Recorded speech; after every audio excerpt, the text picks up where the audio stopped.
सूर्य साधना के बारे में आज हम बात करेंगे। इस जो साधना मैं आज आपको बताऊंगा और उसके बाद हम करेंगे वह साधना मिलके। इससे हमारी सूर्य का जो कारक है हमारे शरीर में, जिसे हम आत्मा कहते हैं, वह बहुत ही पुष्ट होता है और हमारा आत्मबल, विल पावर, दृढ़ इच्छा शक्ति पहले दिन से ही हमें ऐसा अनुभव होता है कि कॉन्फिडेंस लेवल बहुत ज्यादा बढ़ता जा रहा है, बढ़ना शुरू हो गया है। और जैसे जैसे हम साधना अपनी आगे बढ़ाएंगे तो डेफिनेटली बहुत से लाभ होते हैं। अगर मैं लाभ के बारे में बताना शुरू करूं तो मैं छोटे छोटे लाभ तो ये दो चार जो मैंने बताए, ऐसे तो सैकड़ों होंगे। इस साधना को करते ही कुछ ही, जब हम साधना करते हैं, अभी जैसे अब हम साधना करेंगे भी, तो इस साधना को जैसे जैसे हम करते जाएंगे कुछ ही देर में, मतलब फ्यू मिनट्स में ही हमारी सुषुम्ना का द्वार खुलेगा।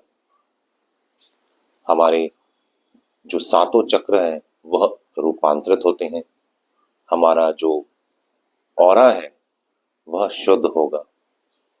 हमारे ज्ञानमय शरीर, जैसे हमारे पांच शरीर बोले गए जिन्हें पांच कोश कहा जाता है, अन्नमय, प्राणमय, मनोमय, विज्ञानमय, आनंदमय। तो जो हमारा विज्ञानमय शरीर है, ज्ञानमय शरीर है, जिसे कॉजल बॉडी भी कहते हैं, जहां पर हमारे पूर्व जन्मों के सारे संचित कर्म इकट्ठा है, वह भी धीरे धीरे स्वाहा होने शुरू हो जाते हैं और हम शुद्ध, उज्जवल होना शुरू हो जाते हैं। जब हम हमारी सुषुम्ना का द्वार खुलेगा तो आप एक चीज और अनुभव करेंगे इस साधना विधि के दौरान, कि इस विधि से हमारे शरीर के अंदर एक वैक्यूम क्रिएट होता है। और उस वैक्यूम जब क्रिएट होता है, उससे हमारी कुंडलिनी शक्ति भी जागृत होने की संभावनाएं बहुत बहुत ज्यादा बढ़ जाती है। अगर कोई व्यक्ति कुछ दिन, ज्यादा नहीं, कुछ दिन लगातार साधना करे तो जहां पर हमारा मूलाधार चक्र होता है वहां पर वाइब्रेशंस फील होने शुरू होते हैं। और ऐसा अगर हम साधना थोड़ी दृढ़ता से करें, थोड़ी दृढ़ इच्छा शक्ति से करें और साधना को हम तीव्र साधना शुरू कर दें, तो ऐसा अनुभव होता है कि रीढ़ की हड्डी जो हमारी है वहां पर कोई नीचे से ऊपर की ओर एक कीड़ा, जैसे मकोड़ा होता है ना, मकोड़े की शेप का होता है, वह ऊपर धीरे धीरे बढ़ रहा है, जो हमारी जीवनी शक्ति, हमारी कुंडलिनी शक्ति होती है। अभी हम ये साधना करेंगे। साधना करने का जो सबसे उत्तम समय है, ये जो सूर्य साधना करने का जो सबसे उत्तम समय होता है, वह होता है जिस समय सूर्य देव, सूर्य भगवान उदय हो रहे होते हैं। मतलब ब्रह्म मुहूर्त में नहीं, मानो 6 बजे हमने देखा सूर्य उदय का टाइम है, तो हमने 6 बजने में 10 मिनट से ये साधना शुरू करनी है और 6:30, 6:40 या 7 बजे तक ये साधना करनी है। यह क्यों? जैसे जैसे, अच्छा, और दूसरा, कोशिश यह रखनी है कि जब भी हम जहां पर भी साधना करें, एक तो पूर्वाभिमुख होने चाहिए, हमारा जो फेस है वो पूर्व की ओर होना चाहिए, गर्मासन बिछा होना चाहिए। किसी कारण से अगर आप चौकड़ी मार के नहीं बैठ सकते हैं तो कुर्सी पे बैठे हैं तो पैर भी जमीन को टच नहीं होने चाहिए। वहां पर कारपेट या हमने शूज पहने हो, पैर किसी भी रूप में जमीन को टच नहीं होने चाहिए।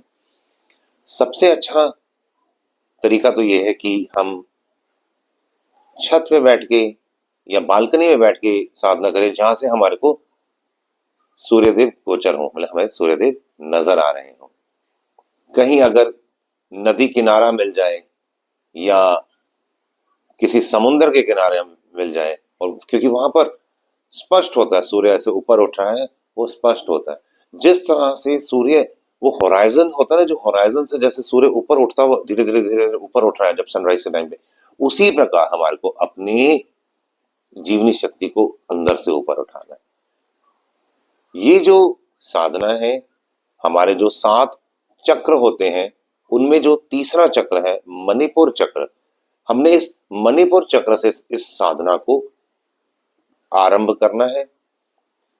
मणिपुर चक्र का जो बीज मंत्र है रम, र म रम, ये मणिपुर चक्र का बीज मंत्र है।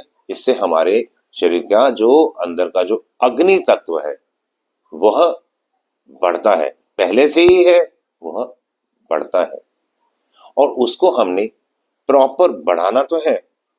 जैसे अगर हम मणिपुर चक्र पर ही रम रम का जाप करें तो मणिपुर चक्र वो रूपांतरित होगा और अग्नि तत्व बढ़ता जाएगा, विकसित होता जाएगा।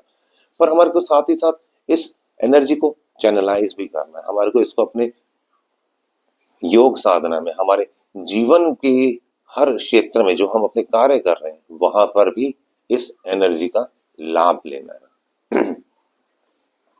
तो मैं अभी आपको साधना बताता हूँ, फिर उसके बाद हम मिलके करेंगे। मैं आपको पहले विधि बताता हूँ।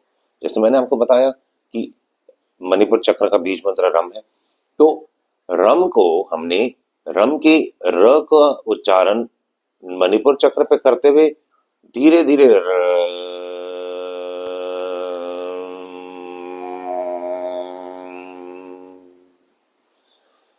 इस तरह से ना, जब करेंगे ना,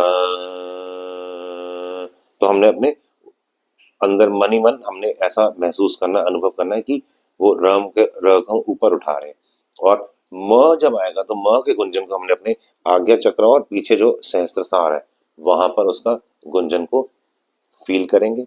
और जब लगेगा कि जितना भी हमारा श्वास अंदर था वो रम को बोलते कि रम के दीर्घ उच्चारण में जो खर्च हो गया, तो एकदम से सांस नहीं लेना, हमने बहिर्कुंभक कर देना ज्यादा से ज्यादा देर तक के लिए। वो जो ज्यादा से ज्यादा देर तक हम बहिर्कुंभक करेंगे, वह बहिर्कुंभक हमारे अंदर एक वैक्यूम क्रिएट करेगा। और उस वैक्यूम की मदद से, क्योंकि हमारी चित्त शक्ति, हमारी जो जितना भी हमारा कंसंट्रेशन है वो जो म के गुंजन पे हमारा पूरा सहस्त्रसार कपाल में होगा, सहस्त्रसार पे और आज्ञा चक्र पर हमारा पूरा कंसंट्रेशन वहां होगा।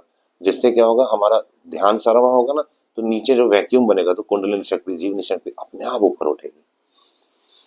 अब हो सकता है कि साधना करते वक्त मैं बहिर्कुंभक बहुत लंबा ना करूं, पर जब आप स्वयं करेंगे, अभी जितनी देर हम कर सकते हैं करते हैं थोड़ा सा, पर उसके बाद जब आप घर पे करेंगे, अकेले में करेंगे, तो जो मैंने आपको विधि बताई है और जो सब कुछ डायरेक्शंस बताए हैं वो उसको फॉलो करते हुए करना। तो आराम से बैठ के चौकड़ी मार के, रीढ़ की हड्डी सीधी, कंधे सीधे, गर्दन सीधे, लंबा सांस लेंगे।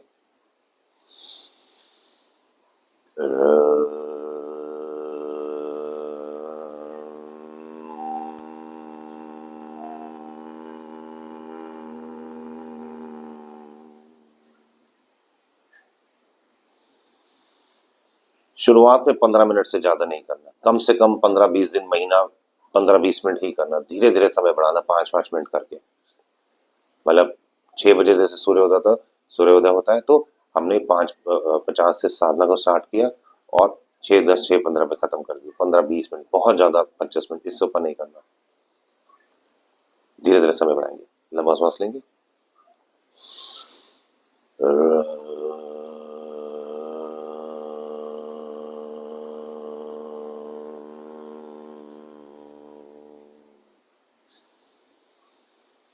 अगर एकदम से मणिपुर चक्र पे आपको लगता है कि कंसंट्रेशन नहीं बन पा रहा मणिपुर चक्र पे, तो जब आप रम को उच्चारण शुरू करते तो नाभि को थोड़ा अंदर की ओर सिकोड़ लिया, जैसे हम उड़ान बंद करते हैं, कहते हैं, वो कर लीजिएगा।